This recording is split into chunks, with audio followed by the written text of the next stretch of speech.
Nous sommes de retour à Tous Calculs pour analyser les défis des nouveaux ministres du gouvernement Couillard. Ça fait quelques minutes à peine que ces ministres ont été assermentés. Avec nous, l'économiste Yuri Chassin de l'Institut économique de Montréal. Bonjour, Yuri Chassin. Bonjour.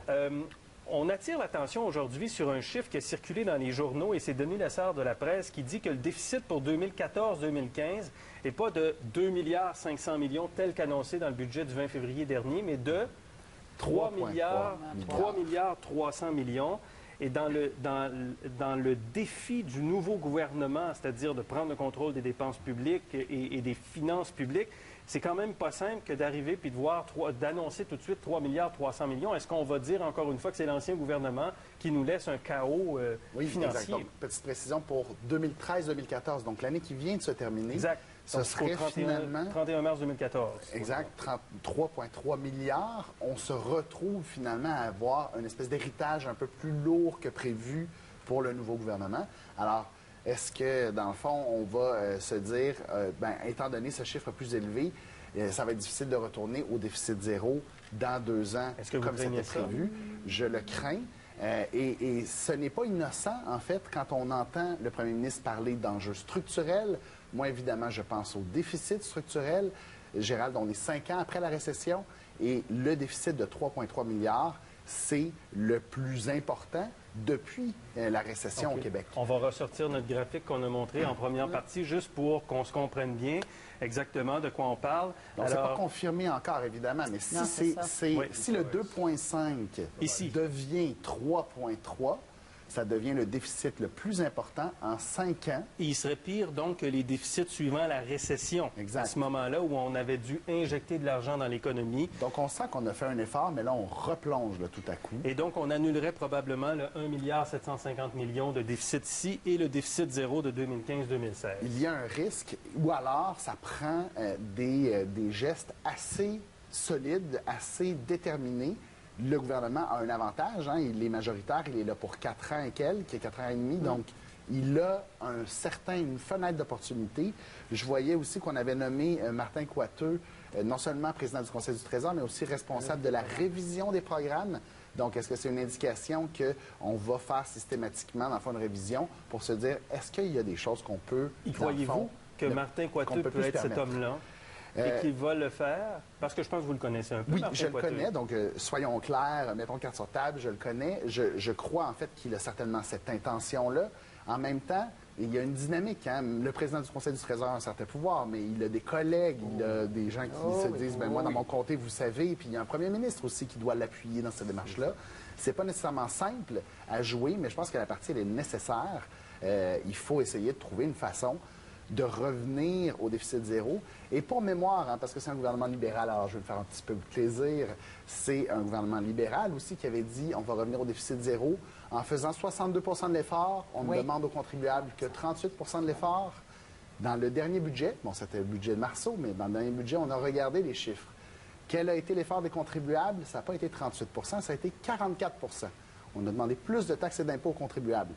Quel a été l'effort du gouvernement? Ça n'a pas été 62 ça a été 0 On a dépensé exactement à 17 millions près. On a dépensé 72 milliards 335 millions au lieu de dépenser 72 milliards 322 millions qu'on avait prévu si on ne faisait aucun effort. Vraiment, c'est étonnant comme chiffre. Donc, l'État n'a fait aucun effort de compression de ses dépenses. Et les taxes et les impôts ont augmenté. Quand vous parlez de compression, qu'est-ce qu'il faut faire? Est-ce qu'il faut vendre des actifs? Est-ce qu'il faut annoncer des suppressions d'emplois dans la fonction publique? Jusqu'où faut-il aller, à votre avis? Alors, il y a vraiment, et je n'ai pas de réponse magique, malheureusement. Hein. Quand on parle de révision des programmes, c'est en partie parce que c'est très difficile d'avoir des résultats d'évaluation de programmes fiables pour dire, ce programme-là, il atteint ses objectifs à 50 peut-être que ce n'est pas le meilleur. On n'a pas beaucoup de notions. Le vérificateur général fait un excellent travail, mais évidemment, c'est limité comme évaluation de programme. Il faut le faire. Je pense que, c'est peut-être à moyen terme. À court terme, il faut réaliser que, puis je pense que Lisa le disait tout à l'heure, le gouvernement ne peut pas créer de nouveaux programmes. Et peut-être qu'on va devoir regarder du côté du gel des salaires ou du gel des embauches à court terme pour essayer de se dégager une marge de manœuvre. Est-ce qu'on entre dans une zone où ça va faire mal? Oui, c'est clair, ça va faire mal. Mais à la question, est-ce que ça se fait? Premièrement, ça se fait tout de suite parce que tu fais mal la première année et tu vas atténuer près de l'élection. Ça, c'est bon. Et tu fais Alors mal à là, qui? c'est le temps. Bien là, c'est fait mal, c'est-à-dire que si tu abolis les programmes, si tu abolis des structures, si, oui, tu peux toujours vendre quelques actifs, mais c'est toujours dangereux, ça, la vente d'actifs. Mais alors, si tu restructures complètement ton gouvernement, tu es mieux de le faire tout de suite de un. Mais ça s'est fait au fédéral. Non, mais ça s'est fait. Toujours Rappelons-nous de Marcel Manson au fédéral. Ça s'est fait. C'est toujours des opérations très douloureuses. Mais les chiffres eux-mêmes, là, on a déjà escompté 2,5 milliards. C'est escompté par les économistes, etc. Là, ça dépasserait de 800 millions. Ça se récupère assez bien, 800 millions, puisqu'on dit au ministère, à tous les ministères, vous allez payer, par exemple, des factures qui étaient prévues avant le 30 avril, vous allez payer ça l'année prochaine, mais le coût est quand même là, l'année suivante.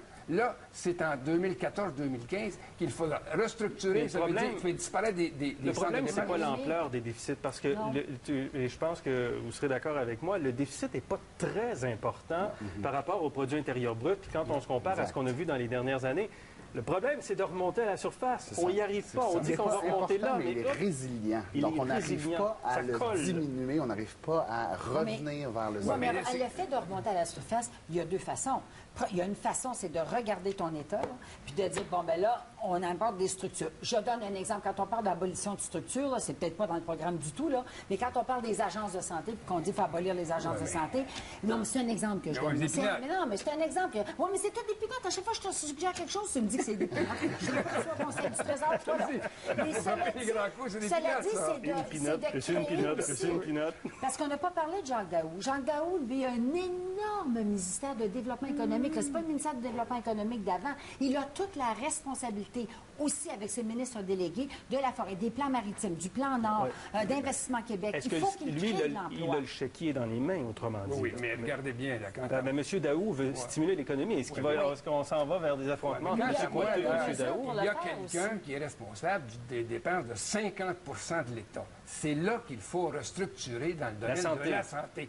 Et puis, pas une petite réformette, là, des cliniques ici et des cliniques là. Il faut regarder le système dans son ensemble et le réformer. Il y a plusieurs États, la Finlande, la Scandinavie, la Suède, la Norvège, le Brésil, qui ont réformé, qui sont en train de réformer. Est-ce que M. Barrette, donc, a la bonne personnalité pour justement prendre le contrôle du système de santé? Je pense que M. oui. Coiteux, qui va s'occuper des dépenses, c'est peut-être deux personnes avec leur style, avec leur ton, qui peuvent réussir ça, Et en même temps, M. Barrette a finalement un engagement à réaliser, c'est-à-dire le financement à l'acte ou le financement par activité dans le réseau de la santé pour les hôpitaux.